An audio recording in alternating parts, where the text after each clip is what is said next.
Čezmejni strateški projekt Interreg Italija-Slovenija Merlin CV je namenjen povečanju prepoznavnosti regije, ki jo zajema, predvsem pa kreiranju novih produktov, ki na inovativen, drugačen način izkoriščajo kulturno dediščino gradov, dvorcev in vil.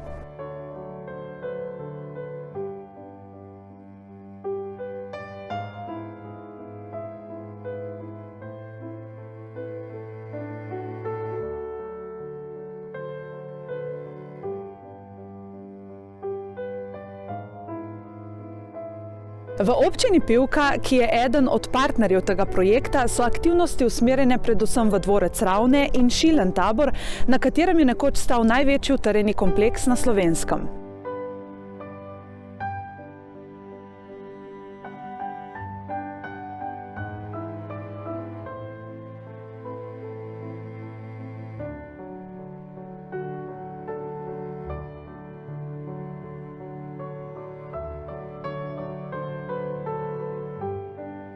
Cilj čezmejnega projekta Merlin CV je poiskati različne možnosti, s katerimi lahko grajsko kulturno dediščino ponovno oživimo in damo nove vsebine in pomen, ter jo na tak način tudi ohranjamo.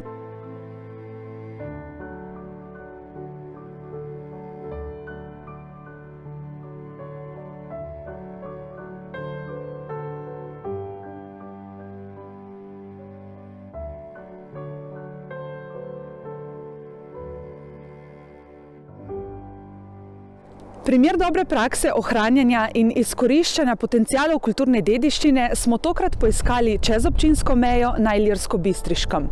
V tokratnem prispevku vam predstavljamo grad Prem.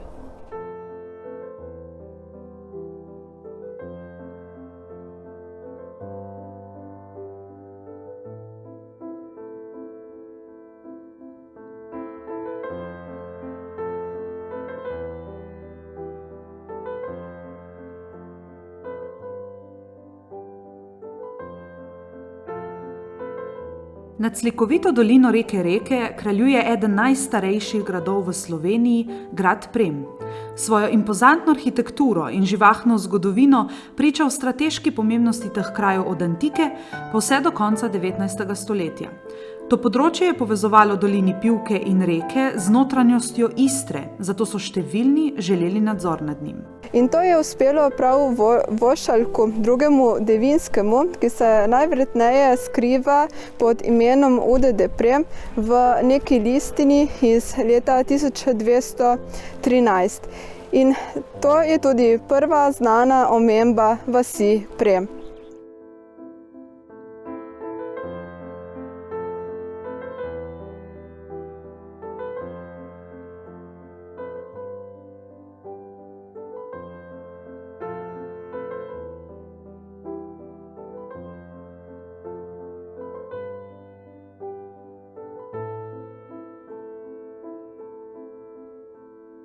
Premsko gospostvo je najverjetneje nastalo z odcepitvijo od Postojnskega, ki je bilo v rokah Andeških in je obstajalo do zemljiške odveze v sredini 19. stoletja.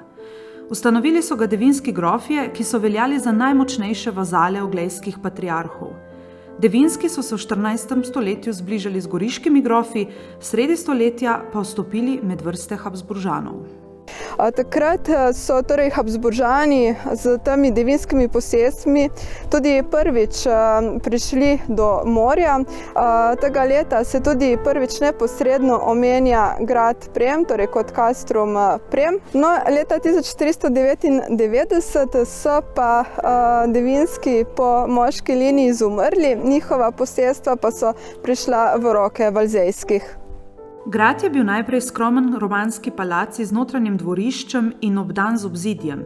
Konec 13. stoletja sta bila zgrajena še obrambni stolp in manjše poslopje. Valzejski so v 15. stoletju v duhu časa grad spremenili v manjšo plemiško rezidenco v gotskem slogu. Odstranili so obrambni stolp, dozidali dvonadstropni trakt in kapelo, ki obstaja še danes.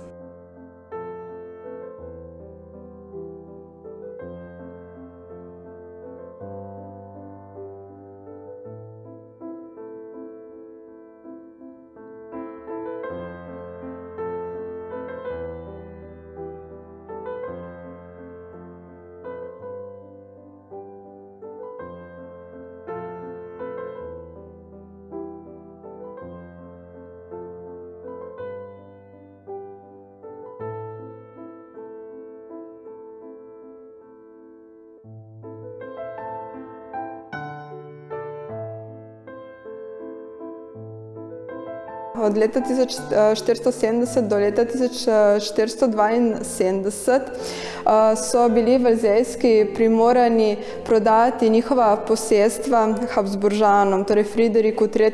Habsburškemu. Grad Prem je postal torej takrat od leta 1470 oziroma 1472 za stoletje in pol dvorna komorna posest, ki se je dajala v zastavo.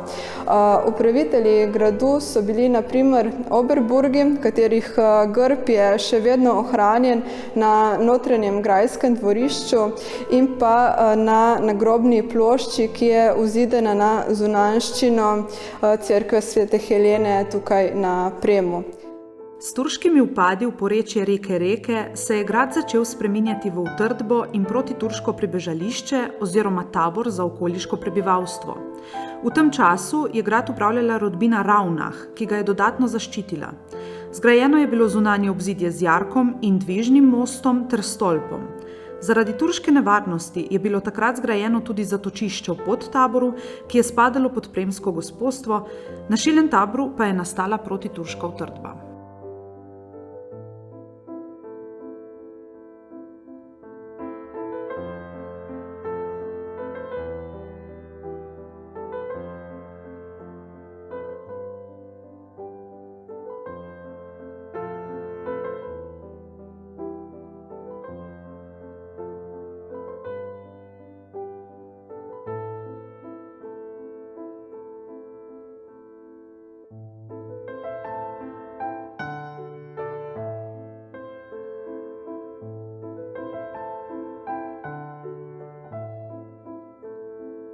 V 17. stoletju pa je prišel grad v roke rodbine Porčija iz Furlanije, ki se je malo pred tem preselila iz Furlanije na Kranjsko.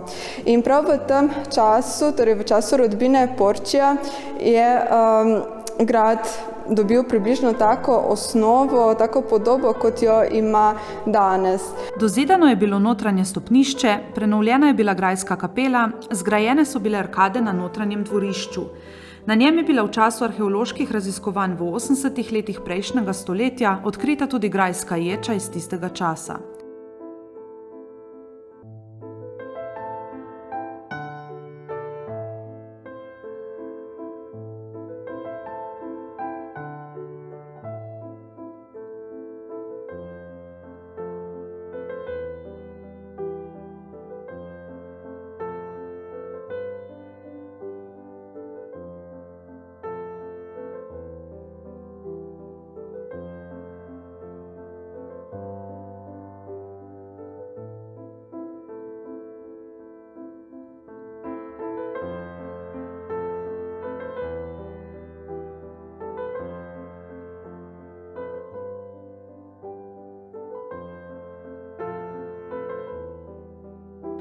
V začetku 20. stoletja je bilo premsko posestvo na odprti dražbi prodano kuratu in kasnejšemu vikarju v Dolnji Košani Karlu Lenasiju, po njegovi smrti pa je prišlo v last njegove nečakinje Ane Biščak. V času Prve svetovne vojne so se tukaj nastanili avstro-ogrski vojaki. Leta 1927 pa je tale grad kupil tržaški zdravnik judovskega rodu Bruno Zuccolini, ki ga je spremenil v letno rezidenco.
Bruno Zuccoliniju so pri prenavljanju gradu pomagali številni umetniki, kot sta na primer italijanski arhitekt Alberto Riccoboni in slikar Mario Lanes, ki je upodobil svetega Krištofa na pročelju grajske kapele.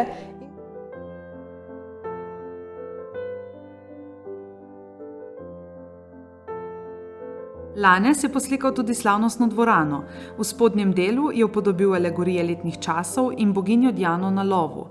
Ta naj bi nosila portret njegove žene Kristine, sebe pa je upodobil v znamenju strelca v zgornjem delu dvorane, kjer so naslikana znamenja zodijaka.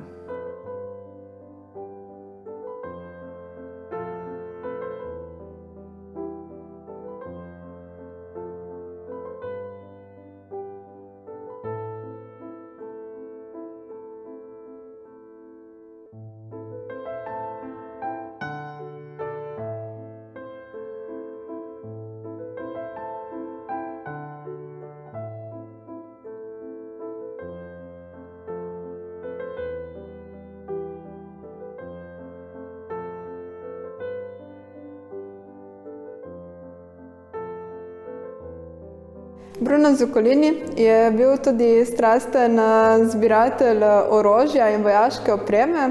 To je kar precej razstavil tukaj po Premskem gradu. V tem prostoru, kjer se pa nahajamo sedaj, je pa se dal prav postaviti orožarno.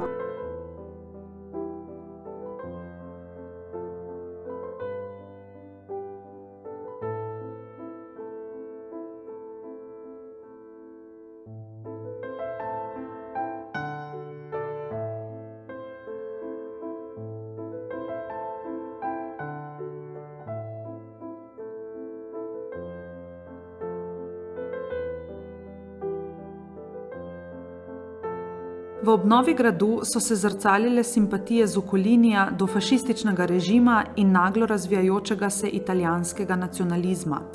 Tako je Zuccolini z nekaterimi elementi, kot je na primer napis na heraldični plošči na vhodu v grajski kompleks, sporočal, da prostor pripada kraljevini Italiji.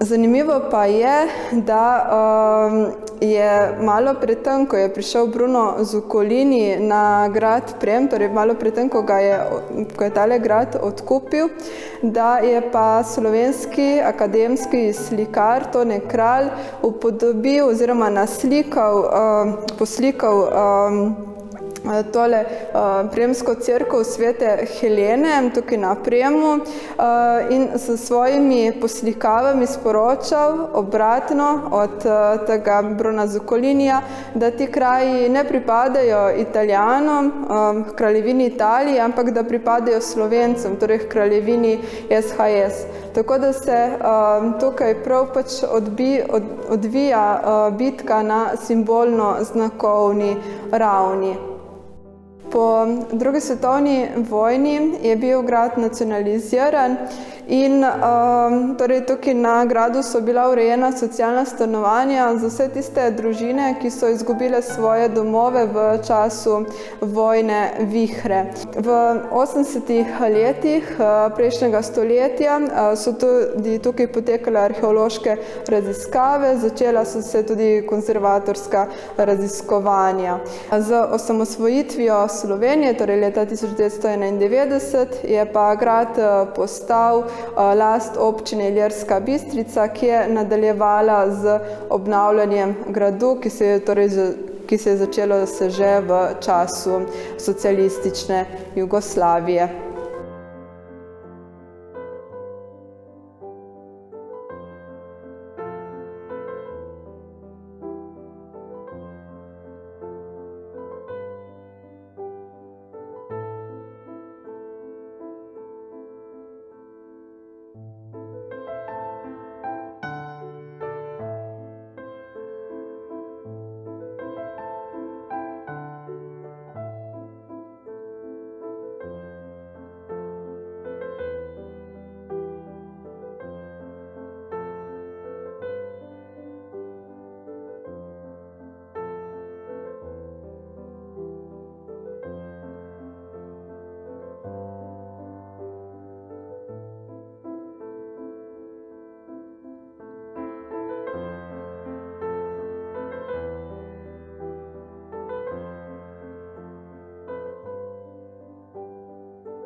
Leta 2008 je bila ustanovljena dislocirana enota Pokrajinskega muzeja Koper s stalno muzejsko zbirko na Premskem gradu. Vse od takrat tukaj plodno sodelujejo Občina Ilirska Bistrica, Pokrajinski muzej Koper in Zavod za varovanje kulturne dediščine Nova Gorica. Grad Prem je tako vse bolj prepoznavna destinacija, ki v Brkine z raznovrstno ponudbo privablja vse več gostov. Grad Prem s svojo impozantno arhitekturo vabi tako individualne goste, kot tudi družine, kot tudi skupine. Zate pripravljamo voden ogled, vsi ostali pa si lahko grajsko bogato zgodovino ogledajo oziroma spoznajo tudi preko audio vodičev. Seveda, grad ni samo impozantna arhitektura, ampak tudi svojo bogato zgodovino vabi, navdušuje mnoge. Seveda pa pripravljamo v poletnih mesecih tudi pestro dogajanje, ki popestri celotno dogajanje na sami destinaciji in na območju zelenega krasa. Poleti se tukaj v grajskem dvorišču zvrsti marsikateri dogodek, med drugim tudi butični grajski koncerti, ki ponavadi gostijo slovenske glasbenike. Poskrbimo seveda tudi za dogajanje za otroke, zate pripravljamo viteške vsebine ter tudi pravljice na gradu Prem, ki so v jesenskih mesecih zelo priljubljene. Ponudbo na gradu Prem želijo v Ilirski Bistrici še naprej povečevati. V ta namen sodelujo pri novih projektih in z njimi bogatijo svoje vsebine. Eden takih je na primer prenova grajske kuhinje, s pomočjo katere bodo obiskovalcem v okviru kulinaričnih doživetij predstavili lokalno gastronomijo Brkinov.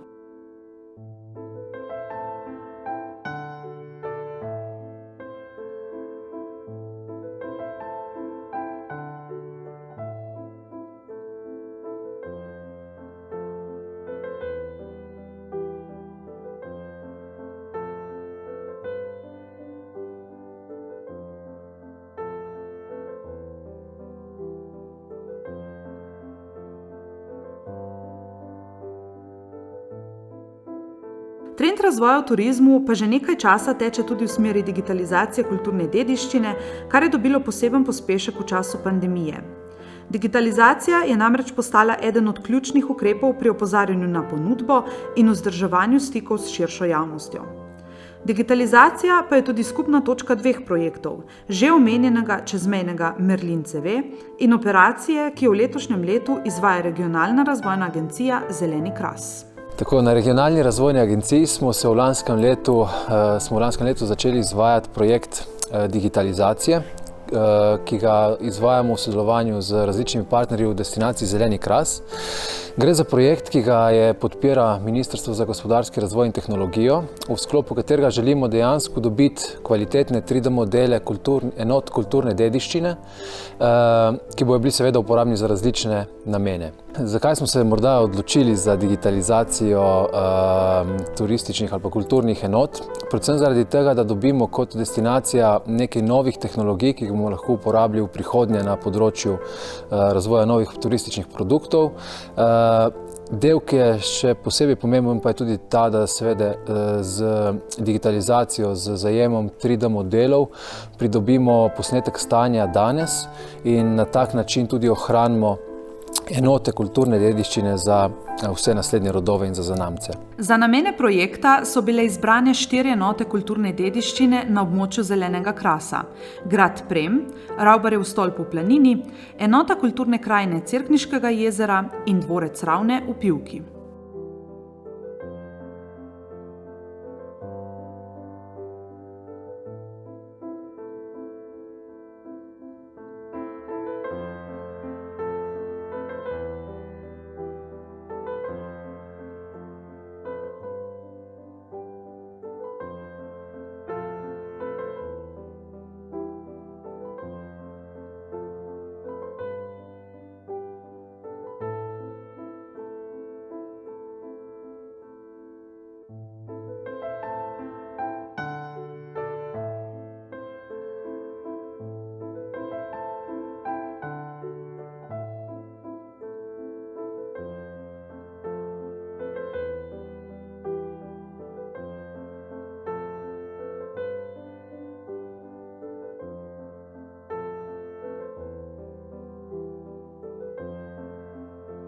Na vsaki izmed teh lokacij bojo nastali kvalitetni 3D modeli, ki jih bomo potem uporabili v različne produkte na področju turizma. Aplikacija teh 3D modelov bo seveda se razlikovala od lokacije do lokacije. Recimo na koncu bomo pridobili doživetja, kot so pobeg iz gradu, dobili bomo kvalitetne vsebine na področju predstavitve, kako je grad oziroma kako so dvorci izgledali v preteklosti in kako izgledajo danes. Dobili bomo tudi model naravnega življenja oziroma posnetek narave, ki ga bomo skozi hologramsko projekcijo predvajali na Cerkniškem jezeru, tako da bo dejansko nastalo kar nekaj zanimivih vsebin, ki bojo privlačne tako, verjamem, da tako za mlajše generacije, kot tudi za tiste, ki so malce starejši. Na Premskem gradu bodo digitalizacijo kulturne dediščine v okviru omenjenega projekta izkoristili za kreiranje novega turističnega produkta, s katerim želijo povečati prepoznavnost Prema in širše regije, pridobiti več obiskovalcev ter popestriti svojo ponudbo. Vsekakor si želimo vsebine gradu vedno znova nadgraditi in letos, v letošnjem letu, bomo s pomočjo digitalizacije in 3D modela gradu Prem poskušali poustvariti novo doživetje. To bo grajski pobeg, kjer bodo lahko obiskovalci s pomočjo aplikacije raziskovali samo zgodovino gradu in seveda pri tem se pa tudi zelo zabavali. Mogoče kot namig, torej pri nas bo strašila čarovnica, ki jo bo potrebno izgnati, in medtem, ko bo ekipa uspešno izganjala čarovnico, da ne bi več strašila po Premu, bo seveda spoznavala tudi zgodovino gradu, tako da bomo lahko na nek interaktivno, zabaven način spoznali tudi vso zgodovino gradu Prem.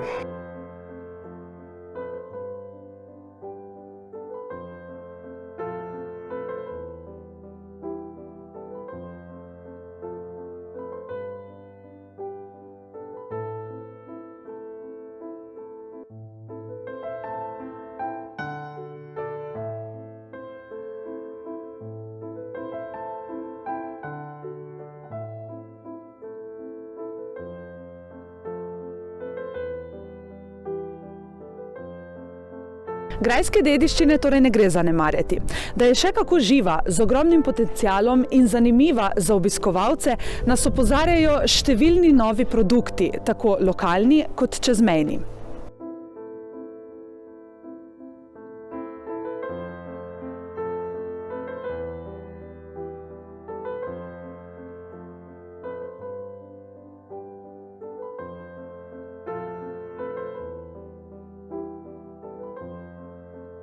Pri tem je posebej pomembno opozoriti na nove tehnologije, ki nam ponujajo vrsto možnosti za kreiranje novih vsebin in bolj pomembno za ohranjanje tovrstne dediščine za prihodnje rodove.